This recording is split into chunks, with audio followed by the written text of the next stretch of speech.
Today we shall be discussing on a very important concept related to research, that is variable.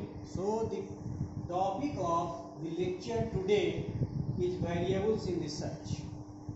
Variables that vary we shall define, and in the process of discussing the variable as a concept, we shall discuss a good number of variables. As we usually do, firstly we outline our lecture. So firstly we shall decide the outline of the lecture, that is the scope of the lecture, that what we are going to discuss today. So let us see the scope of the lecture.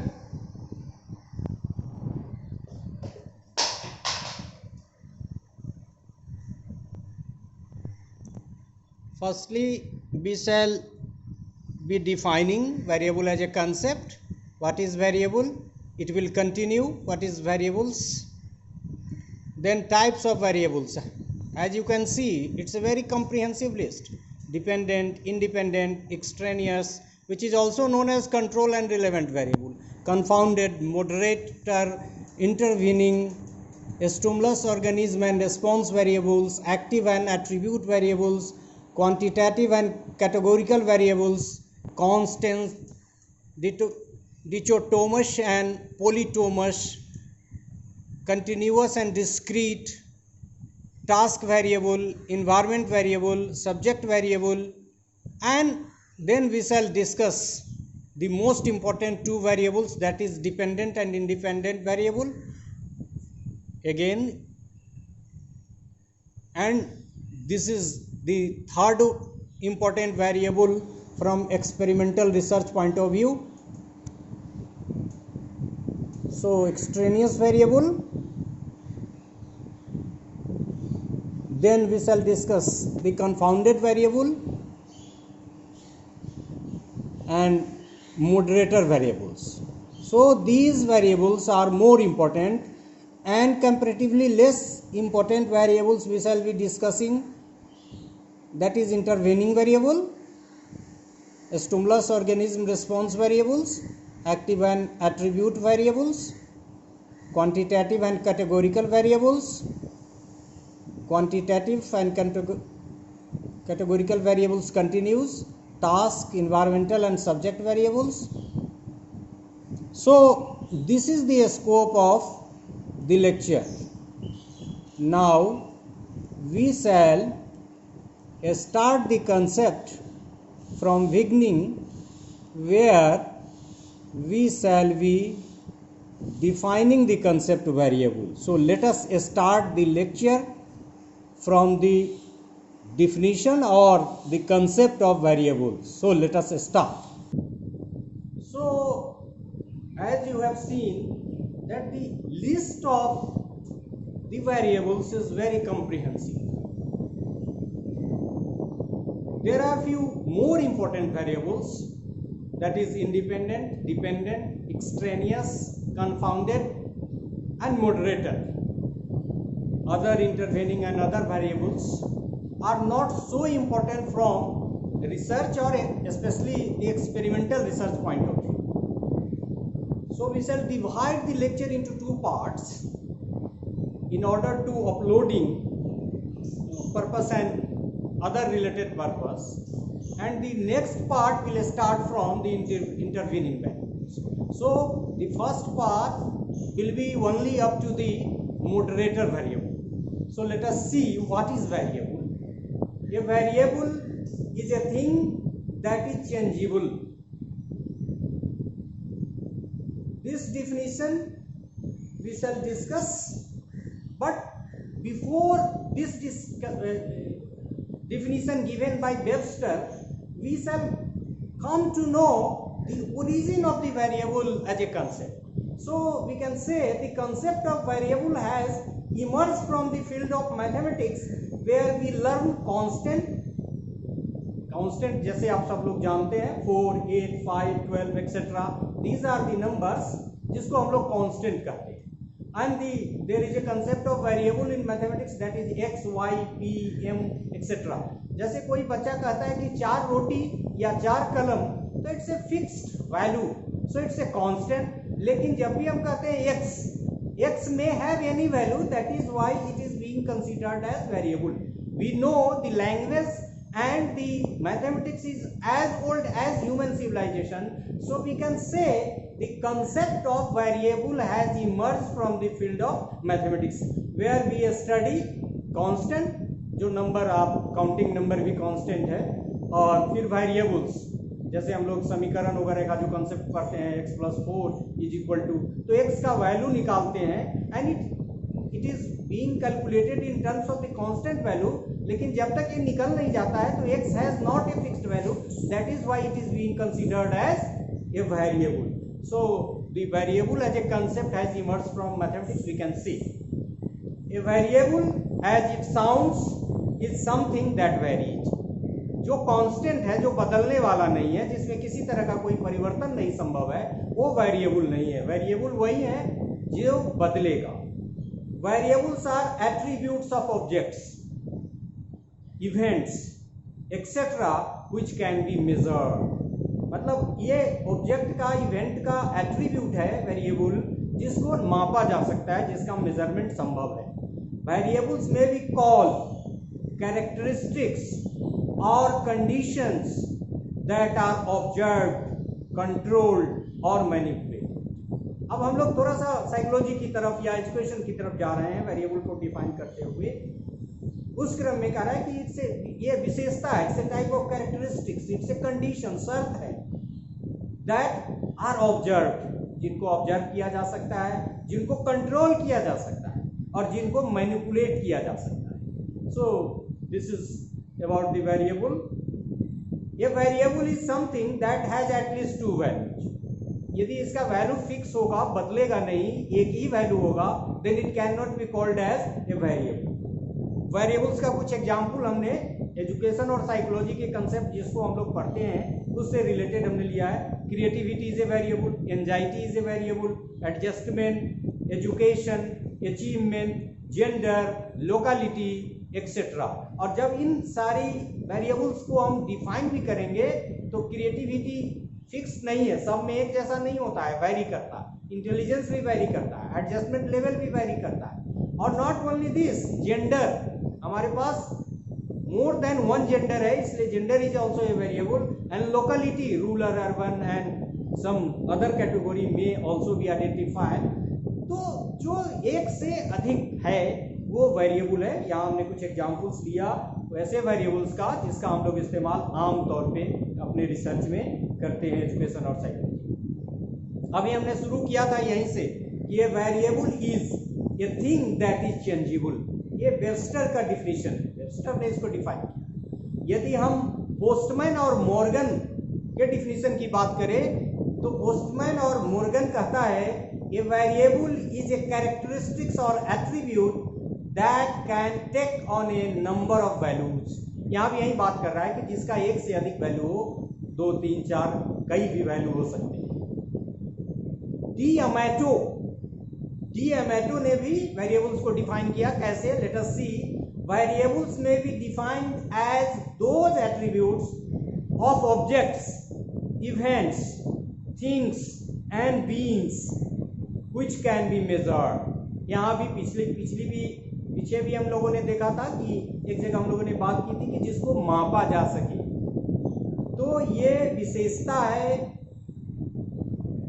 Attributes है object का, event का, thing का और existent, जो भी चीजें exist कर रही है, बीइंग्स का, जिनको मापा जा सके। कर्लिंगर बहुत फेमस नाम है, कर्लिंगर ने भी डिफाइन किया वेरिएबल को। Variable is a property that is taken as different values. यहाँ भी कंसेप्ट ये है कि more than one value. So you are understanding variables as a concept and how we utilise variable as a concept in education and psychology. As we told, this is a very comprehensive list. We are to discuss about the variables. Its name are dependent, independent, extraneous, confounded, moderator, intervening, stimulus और stimulus, organism and response variables, ये एक category है। Active and attribute variables एक category है। Quantitative and categorical, categorical को qualitative भी कहते हैं, ये एक वेरिएबल है। कांस्टेंट, डिकोटोमस एंड पॉलीटोमस, ये कैटेगोरिकल और क्वालिटेटिव का फर्दर क्लासिफिकेशन है, जिसको हम लोग बाद में डिस्कस करेंगे। फिर यदि हम क्वांटिटेटिव की बात करें तो उसके भी फर्दर ये कैटेगरी है, मतलब क्वांटिटेटिव वेरिएबल के, that is continuous and discrete, उसको भी हम लोग डिस्कस करेंगे। फिर task variable, environment variable, subject variable.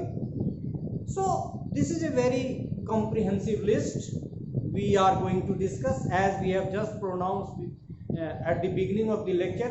Up to only moderator variable we shall be discussing in the first part of the lecture, and next other variables in next part of the lecture. So dependent and independent variable, this is the most important variable. अब इसमें कहना बहुत मुश्किल है कि dependent है या independent ज़्यादा इंपॉर्टेंट है, क्योंकि जब इंडिपेंडेंट नहीं होगा तो डिपेंडेंट का कंसेप्ट भी नहीं होगा। यदि डिपेंड करता है तो किस पे करना है? ऑब्वियस है कि इसके नाम से ही पता है, जो डिपेंड करता है वो डिपेंडेंट वेरिएबल है, और जिस पे डिपेंड करता है वो इंडिपेंडेंट वेरिएबल है। So let us see, the variable of study may be called dependent variable and the variable with respect to which the dependent variable is studied is called independent variable। मतलब जिसका हम मुख्य रूप से अध्ययन करते हैं वो हमारा डिपेंडेंट वेरिएबल होता है, लेकिन जिसके रेस्पेक्ट में अध्ययन करते हैं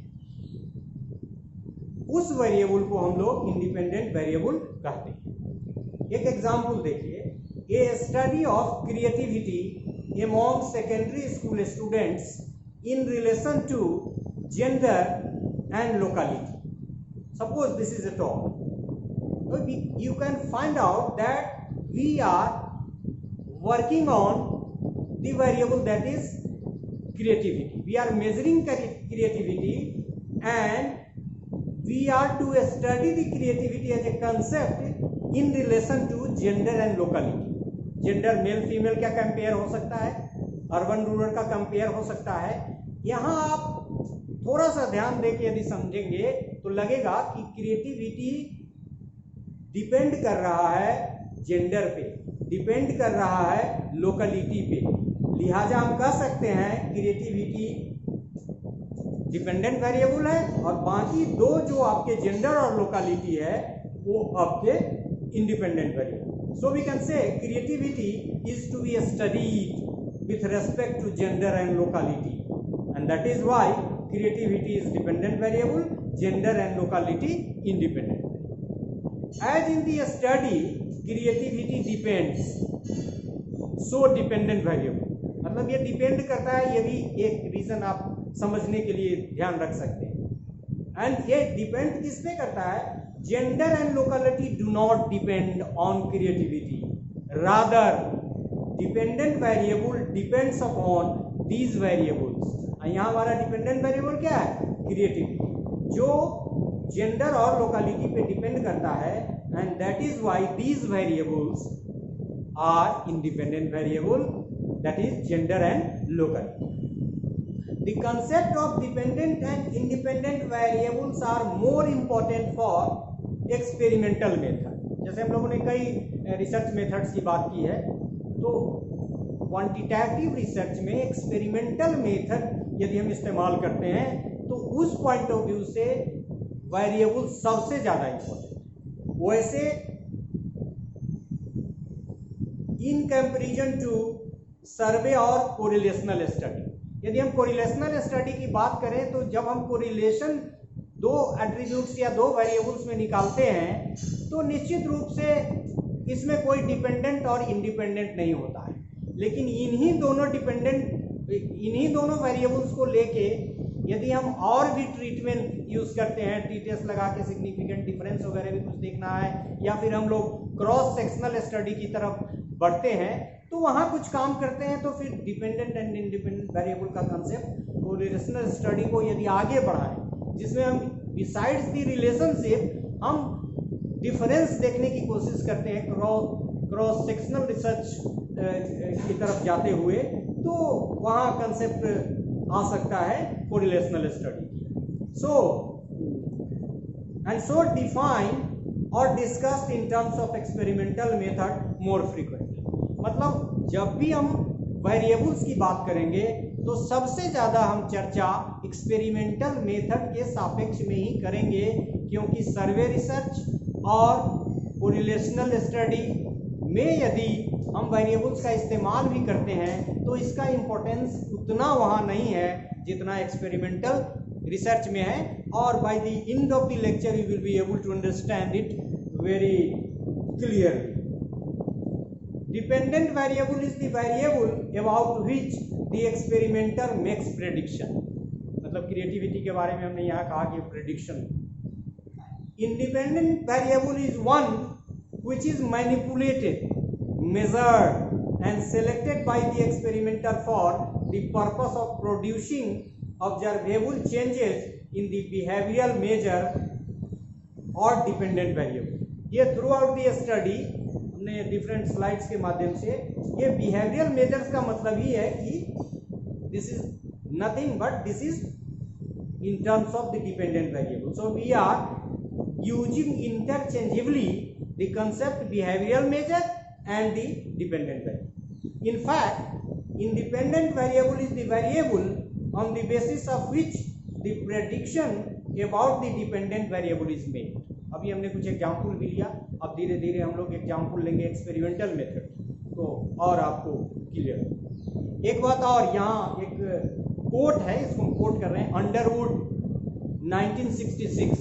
ये डिपेंडेंट इंडिपेंडेंट वेरिएबल के बारे में स्टिमुलस रेस्पॉन्स के रेस्पेक्ट में बोलते हैं, और ये कह क्या रहे हैं, Underwood 1966 calls independent variable is stimulus variable. मतलब इंडिपेंडेंट वेरिएबल को ये स्टिमुलस वेरिएबल मान रहे हैं और डिपेंडेंट वेरिएबल को response variable. Stimulus variable, response variable और ऑर्गेनिज्म वेरिएबल की चर्चा हम लोग करने वाले हैं अपने लेक्चर में, इसको हम लोग एक्सप्लेन बाद में करेंगे। ये स्टडी ऑफ एकेडमिक अचीवमेंट। अब हम लोग जो एग्जाम्पल ले रहे हैं थोड़ा एक्सपेरिमेंटल मेथड की तरफ चलते हैं। ये study of academic achievement in relation two methods of teaching. देखिए आपको ये भी लग रहा होगा कि ये सर्वे रिसर्च जैसा ही है, लेकिन आगे देखेंगे तो पता चलेगा कि कैसे ये एक्सपेरिमेंटल मेथड है।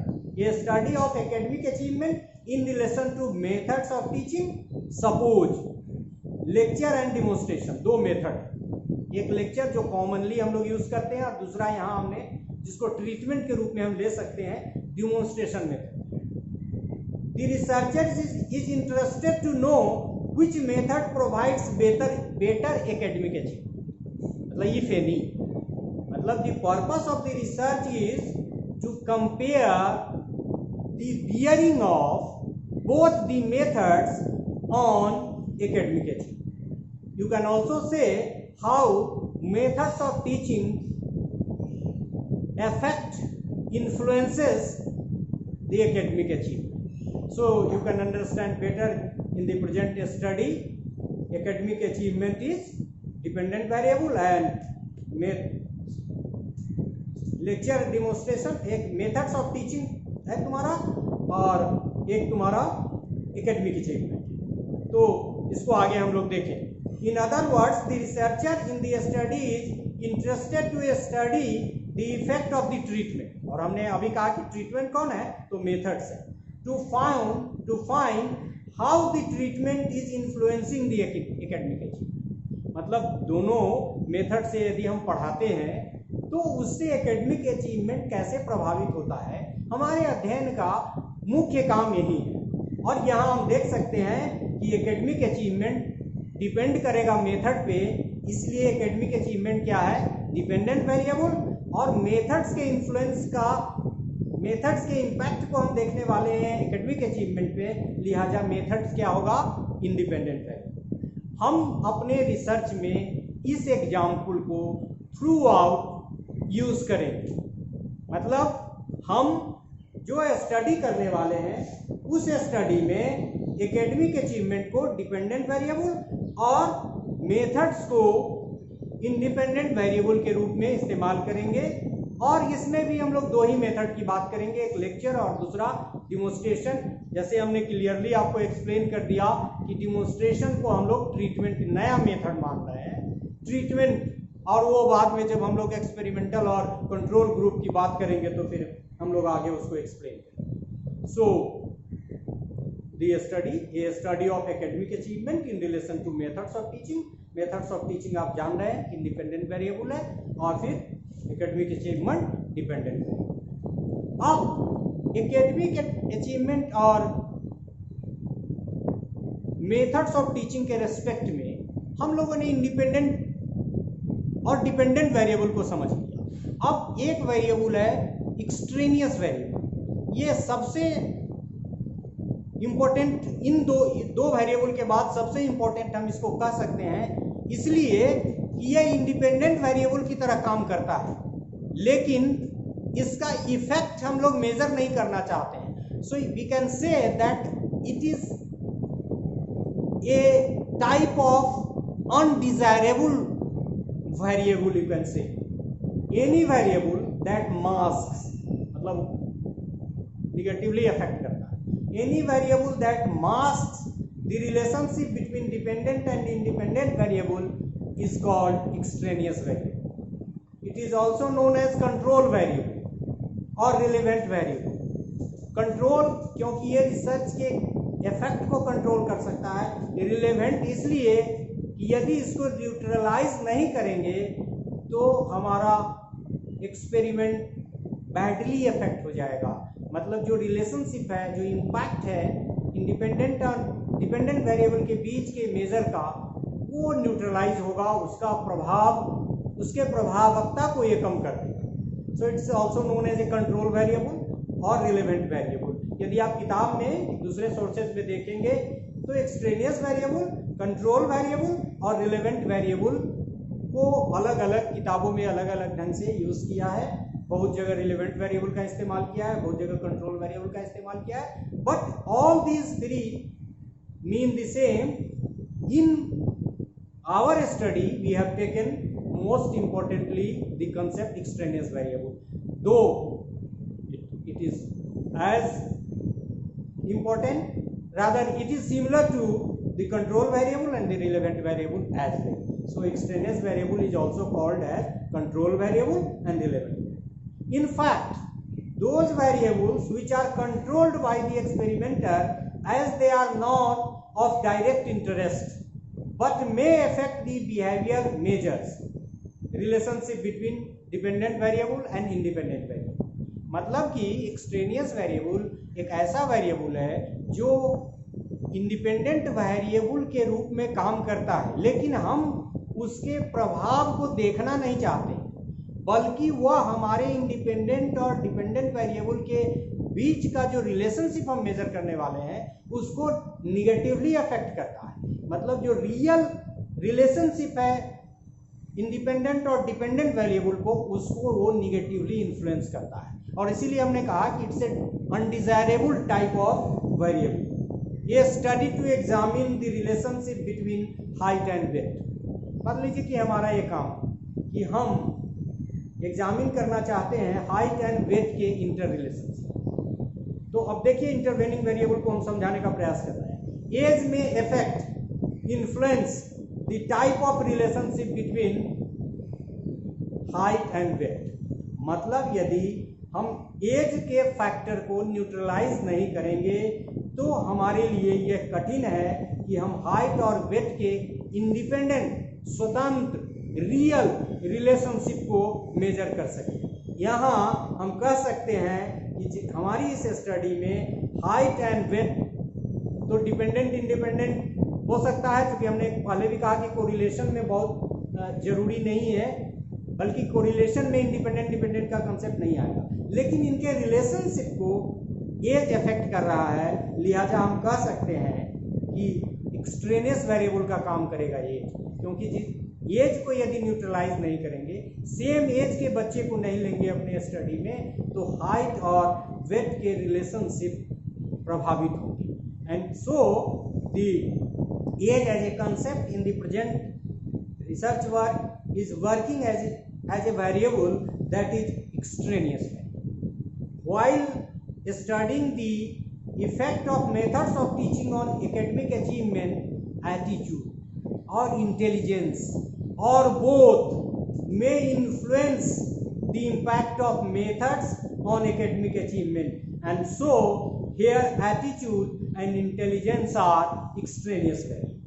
मान लीजिए कि हम जो शुरू में अपने जब एक्सपेरिमेंटल मेथड की बात हम लोग करते हैं तो अपने ग्रुप को इक्वेट करते हैं, लेकिन यदि हम कुछ ऐसे वेरिएबल्स जिनको हम कंट्रोल नहीं करें, जिनके इफेक्ट को न्यूट्रलाइज करने का प्रयास एक्सपेरिमेंट में नहीं करें, तो हमारा जो एक्सपेरिमेंटल रिसर्च होगा वो प्रभावित होगा। यहाँ हमने एग्जाम्पल लिया है वही सेम कि हम स्टडी कर रहे हैं एकेडमिक अचीवमेंट और मेथड्स ऑफ टीचिंग का, तो यदि बच्चे का एटीट्यूड फेवरेबल हो, किसी डायरेक्शन में झुका हुआ और बच्चे का इंटेलिजेंस डिफरेंट हो कंट्रोल ग्रुप और एक्सपेरिमेंटल ग्रुप के रेस्पेक्ट में, तो यहाँ एटीट्यूड और इंटेलिजेंस काम करेगा एक्सट्रेनियस वेरिएबल का, क्योंकि ये हमारे स्वतंत्र ढंग से रिलेशनशिप के को मापने की राह में बाधा की तरह आते हैं, बल्कि उसके इफेक्ट को बहुत पॉजिटिवली प्रभावित करते हैं। सो here in the present example, attitude and intelligence are extraneous. In fact, this is undesirable variable that affects the study in a negative manner and makes the result of the experiment invalid. ये हमने पहले भी आपको समझा।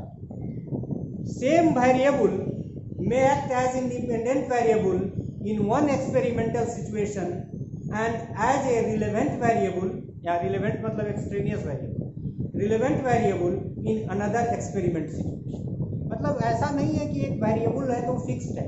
यदि कोई variable किसी एक स्टडी में इंडिपेंडेंट वेरिएबल है तो दूसरी स्टडी में वही वेरिएबल, जैसे इंटेलिजेंस की स्टडी हम इंडिपेंडेंट वेरिएबल के रूप में भी कर सकते हैं, लेकिन ये जो हमने एग्जांपल दिया यहाँ इंटेलिजेंस एक्सट्रेनियस और रिलेवेंट वेरिएबल के रूप में काम कर रहा है। तो मतलब ऐसा नहीं है कि इंडिपेंडेंट की एक कैटेगरी फिक्स्ड है।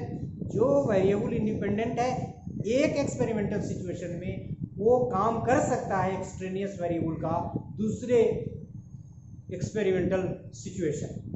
A variable which is manipulated and whose effects are studied is called independent variable. Clear? मतलब ये वांछित है, हम चाहते हैं इसका अध्ययन करना, जिसको मैनिपुलेट करते हैं और उसके whose effect are studied, मतलब उसके इफेक्ट को हम मेजर करते हैं। But when the experimental controls the same variable because he does not want to study its effect on the behavioral measures or the dependent variable, it becomes an example of the relevant control or experimental variable. मतलब independent variable की study हम करना चाहते हैं, लेकिन extraneous variable जो independent variable की तरह काम करके डिपेंडेंट वेरिएबल को प्रभावित कर सकता है और अल्टीमेटली इंडिपेंडेंट और डिपेंडेंट वेरिएबल के रिलेशनशिप को प्रभावित कर सकता है, वो एक्सट्रेनियस वेरिएबल कहते हैं। तो एक्सट्रेनियस वेरिएबल के बारे में आप समझ रहे होंगे। अब हम कुछ टाइप्स ऑफ एक्सट्रेनियस वेरिएबल की बात करें। इसमें दो सोर्सेज से हमने दो कैटेगरी बनाई। कई सोर्सेज को हमने देखा तो उसमें एक में 4 कैटेगरी है, एक में 3 कैटेगरी है। हमने सबको डाल के फिर उनका जो कॉमन एलिमेंट है, कुछ मिलते जुलते हैं और कुछ थोड़ा डिफरेंस है, कहाँ मिलते हैं कैसे मिलते हैं, तो हमने 2 कैटेगरी इसमें लिया। हालांकि वो कैटेगरी में कॉमन बाउंड्री है, जो इसमें है वो इसमें भी है, लेकिन एक जो कैटेगरी है उसमें subject relevant variable. Subject experiment में सब्जेक्ट कौन होता है? जिस पे प्रयोग किया जाता है। तो subject relevant variables, situational relevant variables, situation you understand, and sequence relevant variables. ये एक कैटेगरी है जिसमें 3 की बात हम कर रहे हैं, subject relevant variables, situational relevant variables and sequence relevant variables. दूसरी जो कैटेगरी है उसमें 4 वेरिएबल्स है, और ये क्या है 4 वेरिएबल्स? एक्सट्रेनियस वेरिएबल के टाइप्स है।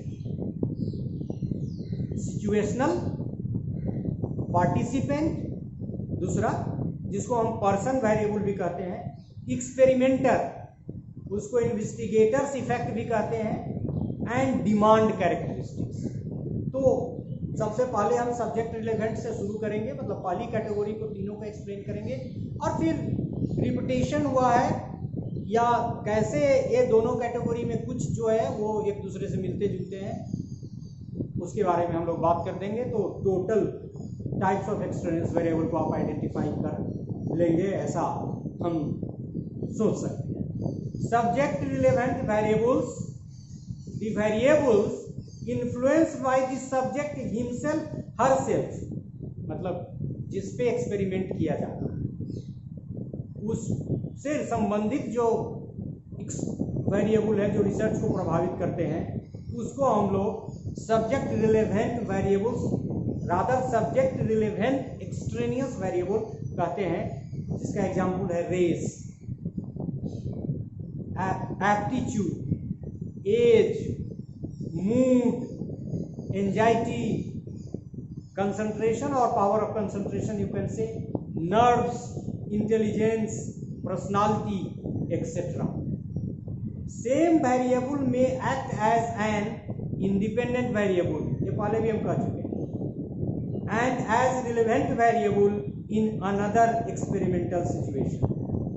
और ये जो दूसरी कैटेगरी में हमारा वेरिएबल है पार्टिसिपेंट वेरिएबल, वो भी वही बात है, मतलब सब्जेक्ट रिलेवेंट वेरिएबल्स पहली कैटेगरी की और पार्टिसिपेंट वेरिएबल दूसरी कैटेगरी की इज द सेम, मतलब जो वेरिएबल सब्जेक्ट जिस पे रिसर्च किया जाता है उसमें जो डिफरेंसेस है उससे जो हमारा रिसर्च प्रभावित होता है वो सब्जेक्ट रिलेवेंट वेरिएबल्स है और उसी को हम लोग पार्टिसिपेंट वेरिएबल्स भी कहते हैं।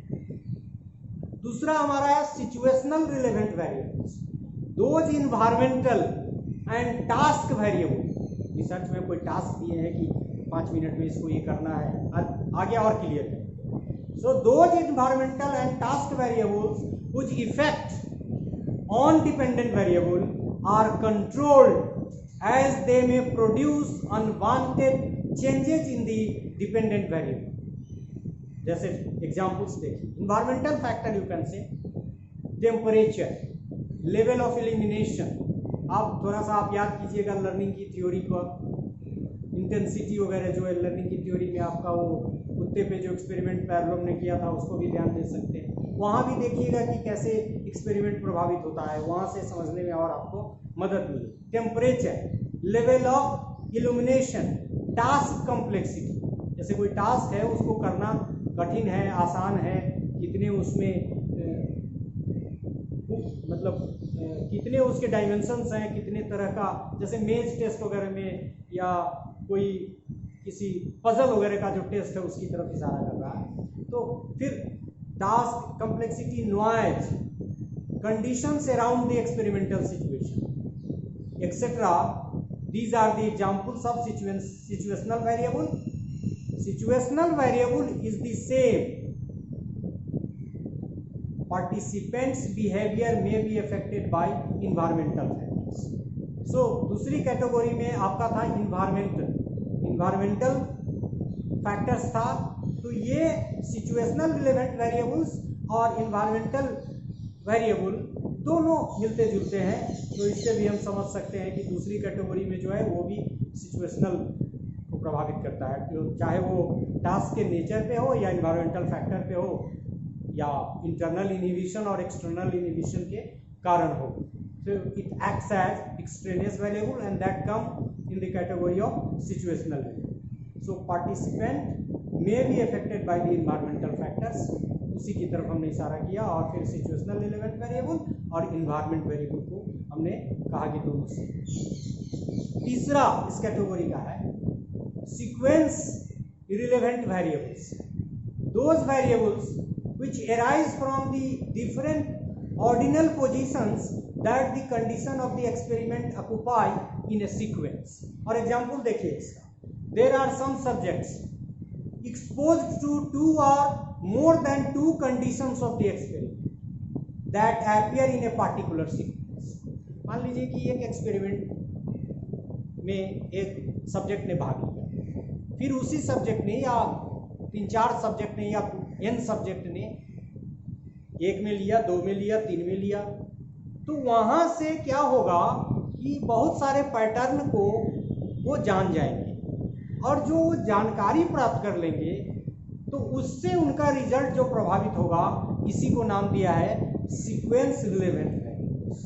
मतलब एक तरह का कह सकते हैं कि थोड़ा सा गेसिंग वगैरह का कंसेप्ट है। यहाँ एग्जाम्पल फैक्टर्स लाइक प्रैक्टिस कर लिया किसी ने, जैसे वो ट्रांसफर ऑफ लर्निंग का जो कंसेप्ट है, आप देखते हैं कि ग्रेजुअली यदि कोई पहले से ही प्रैक्टिस किए हुए है तो ऑब्वियस है कि एक्सपेरिमेंट में उसका परफॉर्मेंस डिफर हो जाएगा। फैक्टर्स लाइक प्रैक्टिस, फटीग, कोई थका हुआ है, एडेप्टेशन, एडेप्ट करने के लिए उसको मेंटली वो ज़्यादा प्रिपेयर्ड हो गया है, etcetera are likely to influence the behaviour measures और द डिपेंडेंट वैल्यूज।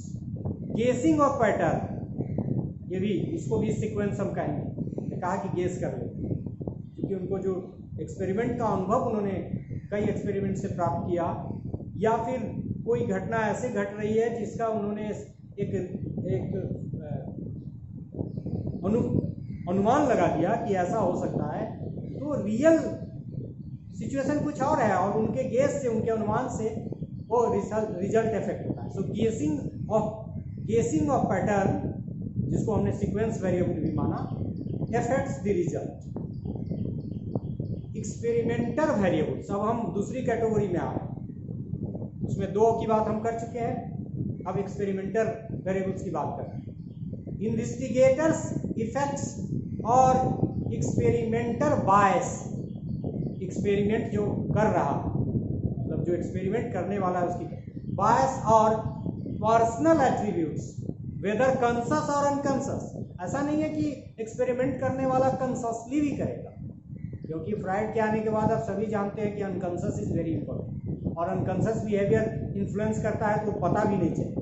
तो कॉन्शसली और अनकॉन्शसली जो एक्सपेरिमेंटर का बायस है, वो यदि रिजल्ट को प्रभावित कर रहा है एक्सट्रेनियस वेरिएबल के रूप में, तो उस एक्सट्रेनियस वेरिएबल को हम लोग एक्सपेरिमेंटल वेरिएबल्स, जिसको हमने दूसरा नाम भी दिया इन्वेस्टिगेटर्स इफेक्ट्स और एक्सपेरिमेंटल बायस और personal attributes, effect influence the experiment और result.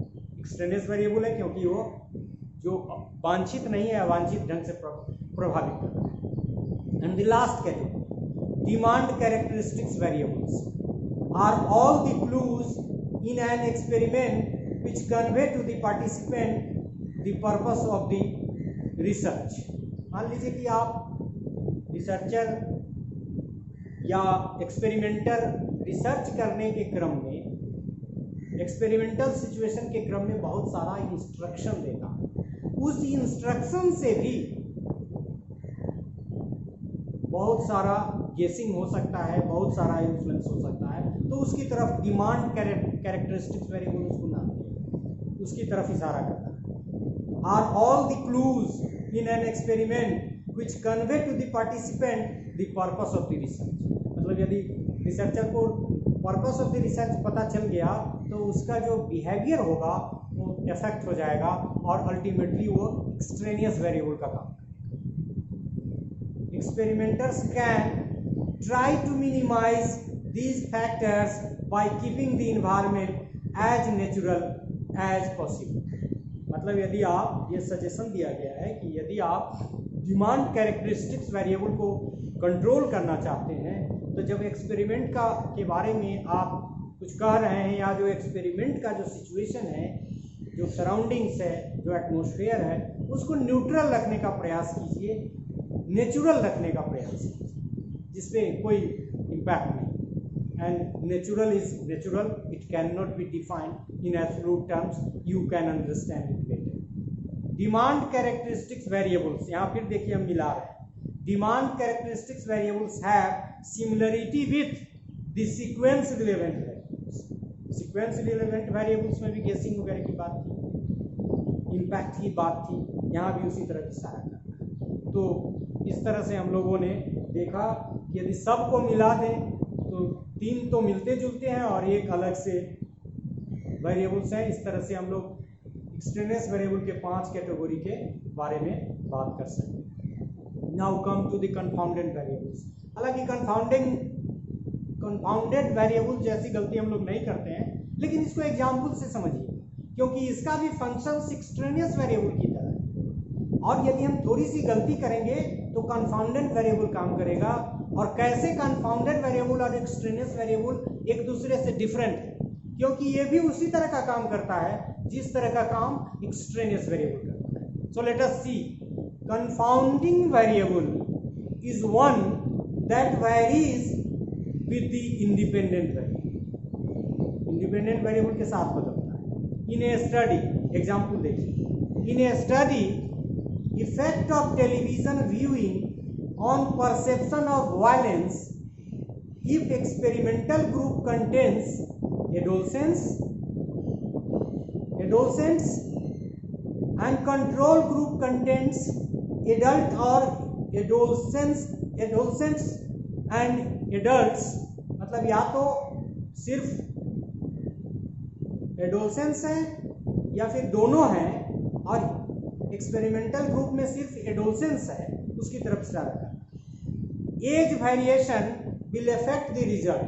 Here age is confounding variable as one of the participants would be confounded, as age of the participants would be confounded with the independent variable under the study. Generally हमने शुरू में जब हम लोग experimental method का इस्तेमाल करते हैं तो क्या करते हैं, दोनों ग्रुप को इन ऑल द सेंसेस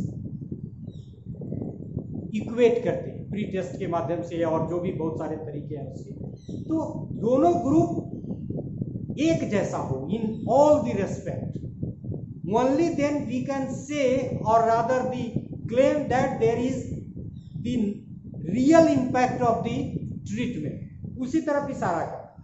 यदि हम गलती करें कि एक ग्रुप में सिर्फ एडोलेसेंस को ले लें, एक्सपेरिमेंटल ग्रुप में मतलब किशोर वय के बच्चे को, और दूसरे में थोड़ा सा उनके एज से अधिक कुछ एडल्ट हो गए हैं उनको ले लें, कुछ एडोलेसेंस के ले लें, या फिर सिर्फ एडल्ट को ही ले लें, तो ये जो एज का डिफरेंस होगा उससे हमारा रिजल्ट इफेक्ट। और ये एक्सट्रेनियस वेरिएबल नहीं होगा, ये कंफाउंडिंग वेरिएबल, क्योंकि ये confounded with the independent variables in the study. It is necessary, ये देख लीजिए, it is necessary to control both the variables extraneous and confounding to find the exact or real relationship between dependent variable and independent variable. तो अभी आपने देखा, अब तक हम लोगों ने डिपेंडेंट इंडिपेंडेंट और डिपेंडेंट इंडिपेंडेंट के रियल एक्चुअल रिलेशनशिप को देखने के लिए हमने देखा कि दो वेरिएबल ऐसे हैं, एक्सट्रेनियस और कंफाउंडेड, जो आपस में डिफरेंट है लेकिन इंडिपेंडेंट वेरिएबल को प्रभावित करते हैं, और सब्सिक्वेंटली हमारे रिजल्ट को, मतलब डिपेंडेंट वेरिएबल पे बियरिंग को प्रभावित करते हैं। इसलिए हमको इन दो वेरिएबल्स को कंट्रोल करना ही होगा एक्सपेरिमेंटल रिसर्च के रिजल्ट को रियल रूप में मेजर करने के। अब एक वेरिएबल है मॉडरेटर, नाम से ही आपको लग रहा, जो अपने कुछ नहीं करेगा, जैसे मॉडरेशन बोर्ड, वो क्या करता है, मॉडरेट करता है, कुछ चेंज करता है, मतलब ये मॉडरेट कर देगा किस चीज को, रिजल्ट को। देखिए, let us see moderator variables. Moderator variables are special types of independent variables which are selected by the experimenter because he suspects that these variables may moderate or alter the relationship between primary or main independent variable and the dependent variable। मतलब ये भी independent variable की तरह का है, कोई dependent variable की तरह नहीं है। जितने हमने देखा, चाहे वो एक्सट्रेनियस हो, कंफाउंडेड हो, मॉडरेटर वेरिएबल भी इंडिपेंडेंट वेरिएबल की तरह का एक वेरिएबल है जो रिजल्ट को मॉडरेट कर देगा। अब एग्जांपल से और ज्यादा ये क्लियर होगा। Let us see, while studying the effect of methods of teaching, जो हमने एग्जांपल लिया था, independent variable on academic achievement, dependent variable, the intelligence of the participants may act as a special type of independent variable as and when we make it a part of the study by forming 3 groups, each of both experimental and control. मतलब यहाँ आप ध्यान से थोड़ा इसको सुन लीजिए। मतलब कि हम स्टडी तो कर रहे हैं मेथड्स और एकेडमिक अचीवमेंट के बीच के रिलेशनशिप को, लेकिन इंटेलिजेंस हमको लग रहा है, वहाँ हमने कंफाउंडिंग की भी बात की है, वहाँ हमने एक्सट्रेनियस की भी बात कर रही है। जरा ध्यान से, थोड़ा सा ध्यान देके समझने की ज़रूरत है, नहीं तो फिर कंफ्यूजन हो सकता है कि यहाँ हम इंटेलिजेंस को मॉडरेटर वेरिएबल कैसे कह सकते हैं। यहाँ हम इसके प्रभाव को हटाएंगे नहीं, न्यूट्रलाइज नहीं करेंगे, बल्कि इसको अपनी स्टडी का हिस्सा बना लेंगे। कैसे? By forming 3 groups from both the groups experimental and control on the basis of intelligence. मतलब जिसमें हम ग्रुप फॉर्म करेंगे, high intelligent group, average intelligent group and low intelligent group. मतलब 3 कैटेगरी किसमें बनाएंगे? कंट्रोल ग्रुप, और 3 कैटेगरी सिमिलर एक्सपेरिमेंटल ग्रुप में बनाएंगे। मतलब कितना हो गया? High group control, average intelligence group control, low intelligence group control. मतलब कंट्रोल ग्रुप 3 हो गए। उसी तरह से experimental group, high intelligence group experimental, average intelligence group experimental, low intelligence group experimental. मतलब हमने अपनी स्टडी में इंटेलिजेंस को मतलब हिस्सा बना लिया अपने स्टडी को, क्योंकि हमको लगा कि इसके इम्पैक्ट को न्यूट्रलाइज करके हम इंडिपेंडेंट रिजल्ट फाइंड कर सकते हैं। तो हमने यहाँ हटाया नहीं, बल्कि इंटेलिजेंस को 3 ग्रुप बना के 6 ग्रुप यू कैन से 3 एक्सपेरिमेंटल ग्रुप में और 3 इंटेलिजेंस के आधार पे कंट्रोल ग्रुप में बना के हमने इसको आगे बढ़ाया। इसीलिए इसको मॉडरेटर वेरिएबल कहेंगे। तो मॉडरेटर वेरिएबल यहाँ क्या है? इंटेलिजेंस है, क्योंकि उसको हमने अपने रिसर्च में शामिल कर। By adding intelligence in the experiment we treat it as a moderator variable. It is different from extraneous variable as we do not add rather control the extraneous variable in the experiment. अभी हमने कहा extraneous variable को हम लोग हटाते हैं, इसको हमने शामिल कर लिया, इसीलिए moderator variable. Moderator variables are those variables which are manipulated. हम extraneous variable को manipulate नहीं करते हैं, independent variable को manipulate करते हैं, और selected by the experimenter as they may moderate the relationship of the independent variable with the dependent variable. हमको लगा कि इसको हम नहीं हटा सकते, तो उसको जब शामिल कर लेते हैं, उसके प्रभाव के साथ एक्सपेरिमेंट में आगे बढ़ते हैं, तो मॉडरेटर वेरिएबल्स है। यहाँ हमने एग्जाम्पल भी दे दिया। So moderator variables are those variables which are manipulated और सेलेक्टेड। जैसे हम इंडिपेंडेंट वेरिएबल को मैनिपुलेट करते हैं, वैसे ही इसको भी मैनिपुलेट करते हैं। मैनिपुलेटेड और selected by the experimenter as they may moderate the relationship of the independent variable with the dependent variable. Moderator variable is also